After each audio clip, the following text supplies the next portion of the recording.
4 जून को लोकसभा सामान्य निर्वाचन 2024 की मतगणना होगी और प्रातः 8 बजे से मतगणना प्रारंभ हो जाएगी। उत्तर प्रदेश में 75 जनपदों में कुल 81 मतगणना केंद्र है जहां ये मतगणना संपन्न होगी। 6 जनपद ऐसे हैं जहां दो मतगणना केंद्र हैं, बाकी सब में एक मतगणना केंद्र है। आगरा, मेरठ, आजमगढ़, देवरिया, सीतापुर, कुशीनगर, इन 6 जनपदों में दो जगह। 80 लोकसभा क्षेत्रों में 35 लोकसभा क्षेत्रों की मतगणना तो एक मतगणना केंद्र पे ही हो जाएगी।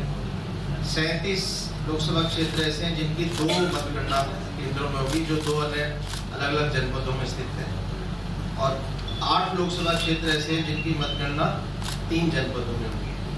उनकी असेंबली सेगमेंट्स 3 जनपदों में फैली हुई है, तो 3 जगह उनकी मतगणना होगी। पोस्टल बैलेट की मतगणना जो रिटर्निंग ऑफिसर है उसके मुख्यालय पे होगी। उस पार्लियामेंट्री कॉन्स्टिट्यूंसी के जो रिटर्निंग ऑफिसर उनके मुख्यालय पे जो मतगणना केंद्र है वहाँ पोस्टल बैलेट्स की गणना होगी। यानी हर पार्लियामेंट्री कॉन्स्टिट्यूंसी में केवल एक जगह पोस्टल बैलेट मतगणना होगी। मतगणना विधानसभा क्षेत्रवार होगी। कुल हमारे 403 विधानसभा क्षेत्र है उत्तर प्रदेश में। तो प्रत्येक विधानसभा क्षेत्र में एक ARO जिम्मेवार रखे गए हैं जो सेपरेट हॉल में उसकी मतगणना करेंगे, उस असेंबली सेगमेंट उस विधानसभा क्षेत्र। और उसके बाद एक लोकसभा में 5 या 6 विधानसभा क्षेत्र शामिल हैं, उनका टोटल करके उस पार्लियामेंट्री कॉन्स्टिट्यूंसी की टोटल जो मतगणना संपन्न होगी। उत्तर प्रदेश में 12 गाजियाबाद लोकसभा क्षेत्र में एक विधानसभा है 55 साहिबाबाद, जिसमें पोलिंग स्टेशंस 1127 हैं, सबसे ज़्यादा पोलिंग स्टेशंस हैं। और इसकी अधिकता होने के कारण यहाँ 2 हॉल्स में गणना होगी। एक हॉल में 14 और दूसरे में 14, कुल 28 टेबल्स पे पैरेलल EVMs की गणना होगी। और इतना 28 टेबल लगाने के बाद भी कुल 41 राउंड्स में जाके इसकी मतगणना संपन्न होगी। मतगणना पे सतत दृष्टि अतिरिक्त प्रेक्षक नियुक्त किए हैं। वैसे हमारे यहाँ 80 लोकसभा क्षेत्र हैं तो 80 सामान्य प्रेक्षक हैं, लेकिन ये निर्णय लिया गया कि एक प्रेक्षक अधिक से अधिक 3 विधानसभा क्षेत्रों को ही देखे, यानी 3 हॉल में उसको आना जाना हो। इसके दृष्टिगत अतिरिक्त प्रेक्षक नियुक्त किए गए और इस समय उत्तर प्रदेश में 179 प्रेक्षक हैं जो काउंटिंग पे नजर रखेंगे। 15 प्रेक्षकों को एक विधानसभा क्षेत्र दिया गया है। 104 प्रेक्षकों को 2 विधानसभा क्षेत्र आवंटित है और 60 प्रेक्षक ऐसे हैं जिनको 3 विधानसभा क्षेत्र। 80 लोकसभा क्षेत्रों में 80 रिटर्निंग ऑफिसर्स हैं और उनके साथ 1581 सहायक रिटर्निंग ऑफिसर AROs तैनात किए गए हैं। 403 AROs तो विधानसभा वार पहले से ही उनके साथ तैनात थे। 1178 अतिरिक्त AROs तैनात किए गए हैं और इसका कारण है कि जो बड़ी संख्या में जो पोस्टल बैलेट्स होते हैं उनकी गणना होती है और एक टेबल पे अधिक से अधिक 500 पोस्टल बैलेट्स की गणना की जाए। इस हिसाब से जो 5 विधानसभा क्षेत्रों के अलग अलग हॉल होंगे एक लोकसभा में, 5 या 6, उसके अलावा एक अन्य हॉल तय किया गया जिसमें पोस्टल बैलेट्स की गणना होगी। और उदाहरण के लिए अगर किसी लोकसभा क्षेत्र में 4000 पोस्टल बैलेट है तो 500 के हिसाब से वहाँ 8 टेबल लगेंगे। हर टेबल पे एक पृथक ARO होगा। इसके अलावा जो सर्विस वोटर्स होते हैं, सैन्य सेवाओं में कार्यरत हमारे वोटर्स, उनको इलेक्ट्रॉनिकली पोस्टल बैलेट ट्रांसमिट किए गए हैं और वापसी वो डाक के माध्यम से आते हैं। उनको काउंट करने से पहले उनके ऊपर QR कोड होता है, उसको प्री काउंटिंग में उसको QR कोड को स्कैन वगैरह किया जाता है। प्री काउंटिंग प्रोसीजर इसको बोलते हैं। वो भी इस प्रकार से किया गया कि एक टेबल पे 200 से अधिक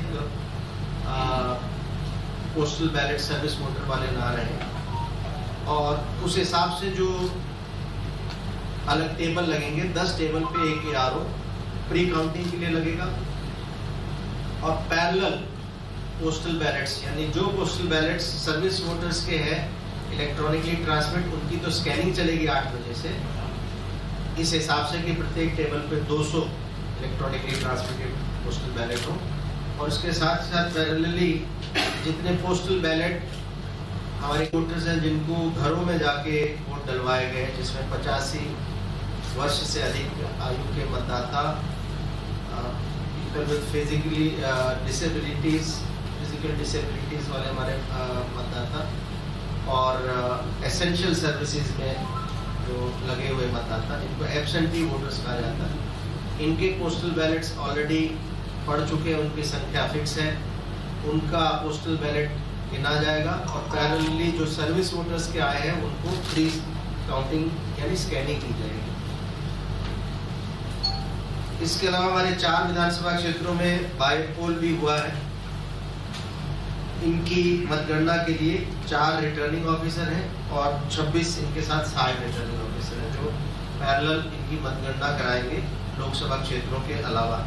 यानी लखनऊ लोकसभा में अगर लखनऊ ईस्ट है तो लखनऊ ईस्ट का जो काउंटिंग है लोकसभा की वो अलग हॉल में होगी, और उसमें जो बाईपोल में विधानसभा के लिए होगा वो अलग हॉल में होगी। दोनों में अलग अलग ARO, यहाँ तो ARO होंगे लोकसभा में, और विधानसभा की अलग से RO तैनात की है।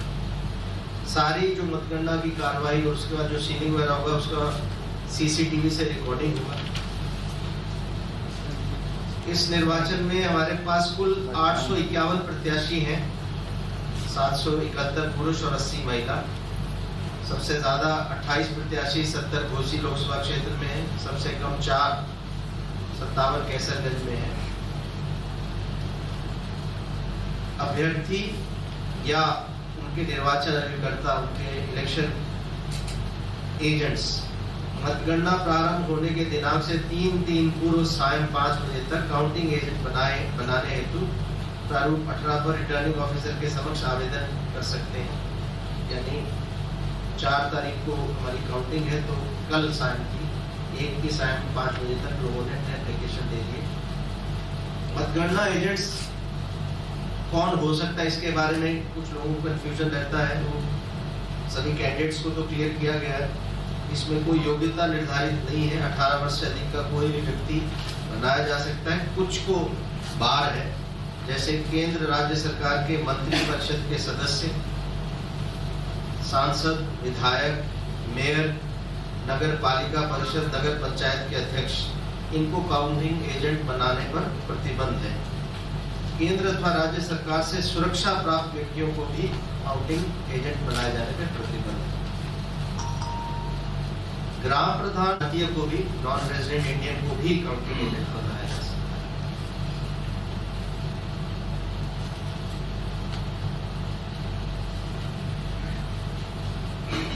जो मैं बता रहा था, ETPBS की प्री स्कैनिंग या प्री काउंटिंग होगी और पोस्टल बैलेट की काउंटिंग होगी, तो कुल मिला के उत्तर प्रदेश में 871 टेबल पे स्कैनिंग का काम होगा। प्रत्येक लोकसभा क्षेत्र वाला अलग अलग संख्या तय की गई है, इस मानक से कि एक टेबल पे 200 से ज़्यादा स्कैनिंग ना करनी पड़े, जिससे समय से वो कार्रवाई पूरी हो जाए।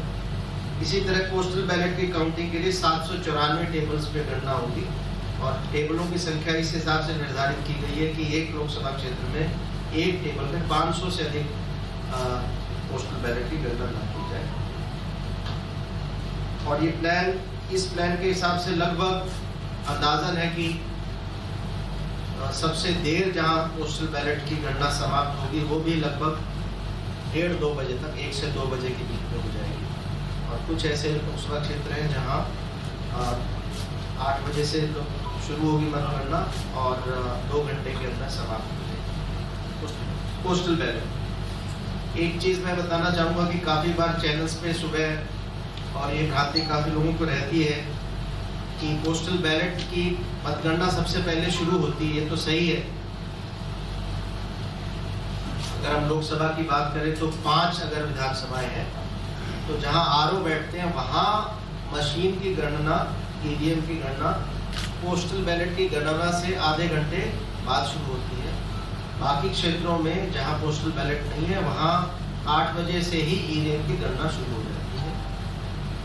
पोस्टल बैलेट की गणना तो 8 बजे शुरू होती है, लेकिन सबसे पहला स्टेप उसमें वैलिड और इनवैलिड एक पोस्टल बैलेट को चेक करके किया जाता है, उसमें भी काफ़ी समय लग जाता है।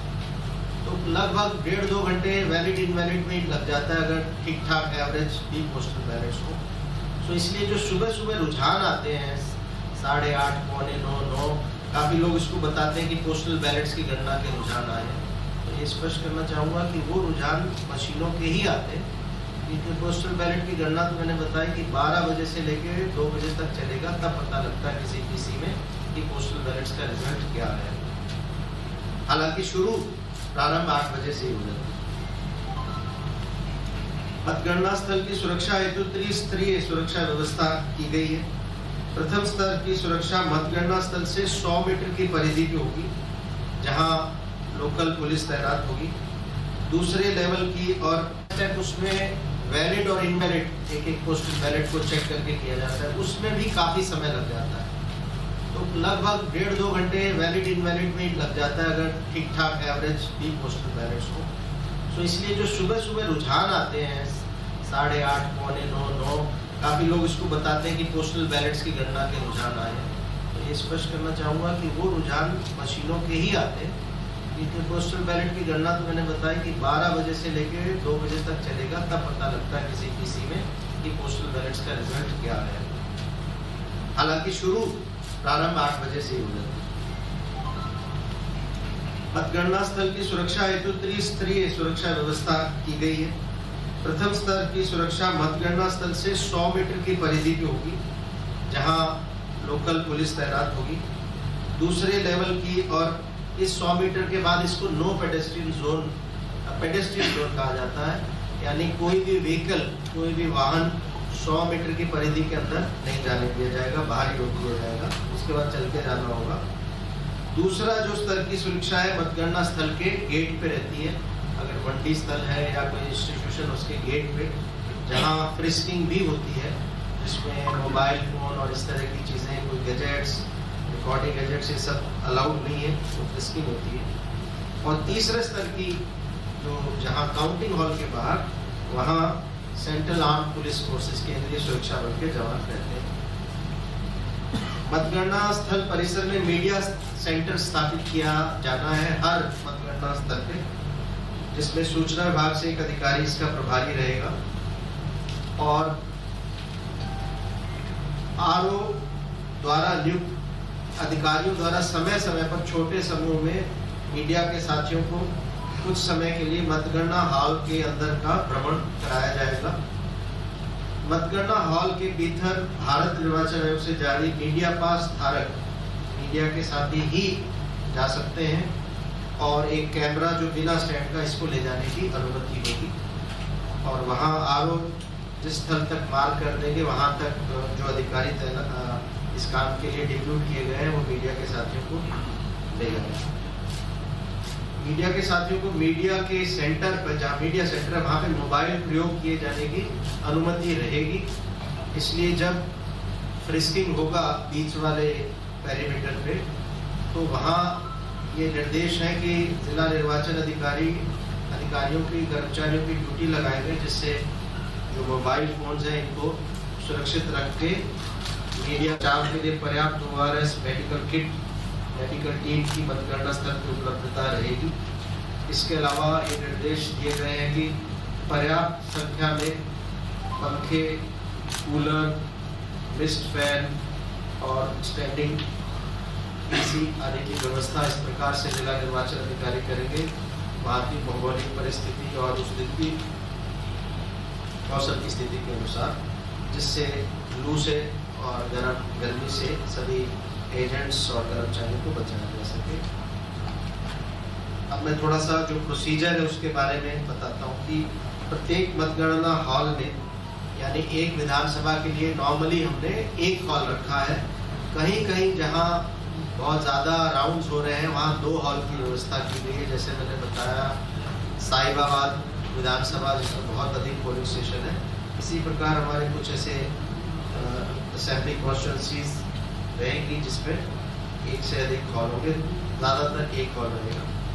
तो हर हॉल में एक ब्लैक बोर्ड या वाइट बोर्ड की व्यवस्था की जाएगी जिसमें प्रत्याशी के नाम व राउंडवार परिणाम लिखा जाएगा हर राउंड के बाद, ताकि सभी मतगणना एजेंट उसे देख सकें।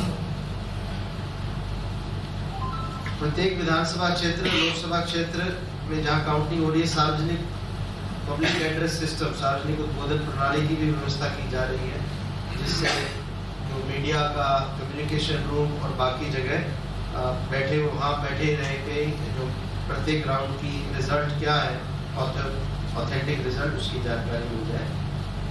इसके अलावा मीडिया कर्मी और आम जन ऑथेंटिक काउंटिंग ट्रेंड्स और रिजल्ट्स के लिए results.eci.gov.in इस पे जाके किसी भी पूरे देश के किसी भी प्रदेश के किसी भी लोकसभा का रिजल्ट जाके और उसका ट्रेंड जाके कौन सा राउंड में कौन आगे पीछे में देख सकते हैं। अंदर जहाँ मतगणना हॉल होगा, प्रत्येक टेबल पे एक जैसे ज़्यादातर 14 टेबल लगे हुए हैं एक हाल में, तो प्रत्येक टेबल पे काउंटिंग एजेंट्स के बैठने की व्यवस्था होगी। सबसे आगे मान्यता प्राप्त राष्ट्रीय दल, उसके बाद मान्यता प्राप्त राज्य दल, उसके बाद रजिस्ट्रीकृत अमान्यता प्राप्त दल और उसके बाद निर्दलीय प्रत्याशी। ये इस ऑर्डर में उनको बैठने की व्यवस्था की जाएगी। टेबल पे जब कंट्रोल यूनिट आएगा, सबसे पहले जो सुपरवाइजर है, काउंटिंग सुपरवाइजर, मतगणना पर्यवेक्षक, वो उस